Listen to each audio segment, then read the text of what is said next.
Assalamualaikum warahmatullahi wabarakatuh. Di sini saya akan menjelaskan tugas review jurnal internasional. Saya Anggun Putri Nusantari, NIM 2206411000097. Nah, di sini saya mereview jurnal dengan judul Health and Treatment of Diabetes mellitus. Nah, tujuan dari jurnal ini yaitu dapat mengetahui, menafsirkan, menyebarkan, dan dalam banyak kasus merekomendasikan tindakan mencegah yang membantu meningkatkan kesehatan fisik dan mental pembaca dan warga negara. Nah, pada jurnal ini berisi mengenai apa itu diabetes mellitus dan jenis-jenis dari diabetes mellitus serta cara untuk menanganinya. Sebelumnya di sini saya akan menjelaskan mengenai diabetes mellitus sendiri, yaitu penyakit yang tidak mengenal batas, yaitu penyakit ini muncul ketika tubuh tidak mengontrol jumlah glukosa atau jenis gula yang lainnya dalam darah dan ginjal menghasilkan urin dalam jumlah yang besar. Terjadi ketika tubuh tidak memproduksi insulin dalam jumlah yang cukup. Nah, ada 3 jenis utama diabetes, yaitu diabetes tipe 1, diabetes tipe 2, dan juga diabetes gestasional atau diabetes selama kehamilan. Nah, di sini saya akan menjelaskan diabetes tipe 1. Diabetes tipe 1 yaitu diabetes dengan muncul dengan ditandai dengan penghancuran pulau sel beta, pankreas, dan insulinopenia total, merupakan salah satu penyakit yang kronis yang paling sering terjadi pada masa anak-anak. Nah, di sini menjadi lebih meningkat terutama pada anak di bawah 5 tahun. Hal ini juga memiliki dampak yang sangat signifikan terhadap kesehatan masyarakat, terutama melalui komplikasi kronis atau jangka panjang yang sering menyebabkan morbiditas dan secara signifikan mengurangi harapan hidup. Saya akan menjelaskan diabetes tipe 2 pada jurnal tersebut.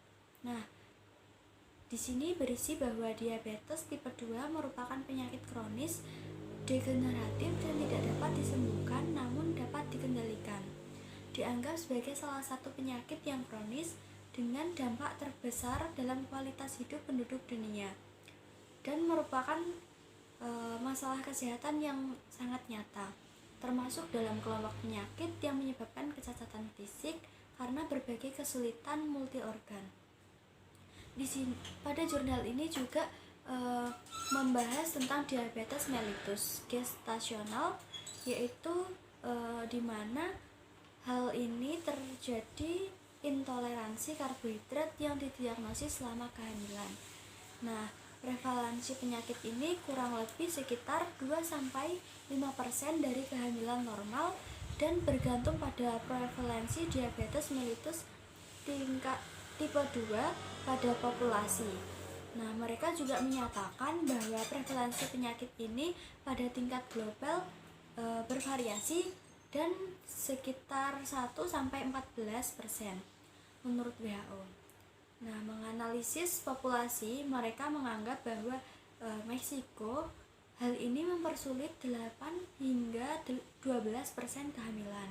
Angka ini terus meningkat dan masalah ini dikaitkan dengan hasil akhir ibu dan anak yang baru lahir itu memiliki tingkatan yang buruk.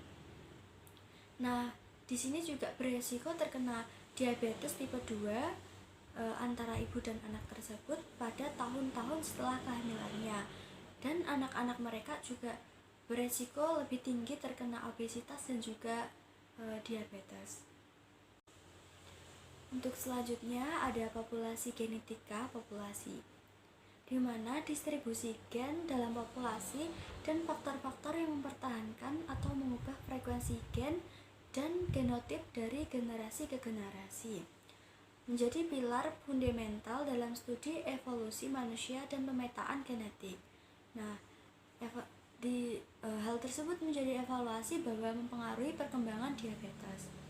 Etnisitas juga mempengaruhi faktor risiko yang penting, Hal ini juga diakui oleh WHO bahwa tingkat tertinggi diabetes tipe 2 ini juga terjadi pada orang-orang asal Asia, Afrika, serta masyarakat adat di Amerika dan Australia Asia.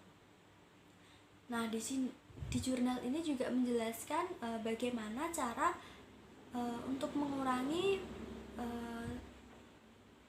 kemungkinan tertular diabetes atau mengalami penyakit diabetes. Nah, di sini ada perubahan makan dan pola hidup.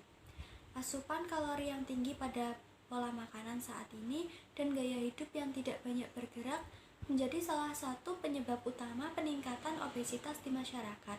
Mereka berpendapat bahwa penelitian yang dilakukan menunjukkan bahwa nutrisi yang dipersosialisasi dan olahraga efektif mampu mencegah dan menunda penyakit secara signifikan.